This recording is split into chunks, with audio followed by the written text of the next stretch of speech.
Na mambo ni vipi, mambo ni aje mwana Hot Data 24 na mwana New Trending. Ni wakati mwingine tena ambao na kusogezea issues ambazo zimechukua nafasi kubwa sana katika mitandao ya kijamii, na issue ambayo inazidi kuongelewa sana ni issue ambayo imeweza kumtokea influencer kutokea hapa 255, nikizungumzia Bongo, ambaye huyu bwana kwa jina jingine anajiita Chawa, ambaye of course amekuwa akiokota maokoto mengi sana, na si mwingine bali Mwijaku, ambaye zimevuja video ambazo zikionyesha wadada wa chuo ambao hao bwana walikuwa wanamgombania Mwijaku, ikionyesha kwamba amekuwa akihusika naye katika masuala ya kimapenzi. Lakini mdada mmoja bwana ndiye ambaye alikuwa ananyanyaswa sana, haswa kwa kuweza kupigwa na wenzie, lakini pia kufanywa vitendo ambavyo ni vya kikatili katika namna ambayo imekuwa sio nzuri.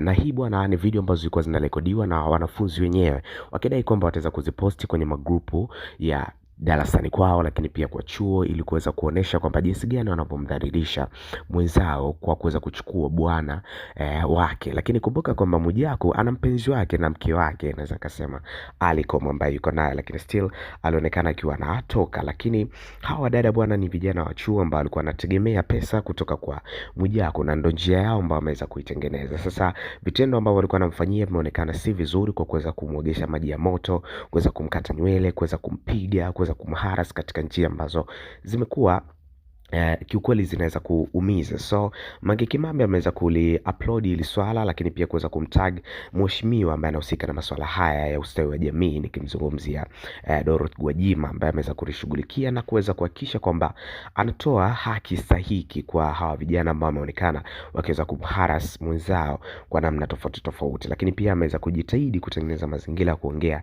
na dawati la jinsia la chuoni, lakini pia na madawati mengine, ili kuweza kumsaidia msaada wa kisaikolojia mwanadada huyo. So hiyo bwana sio njia nzuri ya kuweza kuongea na mwenzio. Tafuta njia nzuri ya kuweza kuhakikisha mna solve migogoro yenu, sio kwa kuweza kumharas kama hivyo.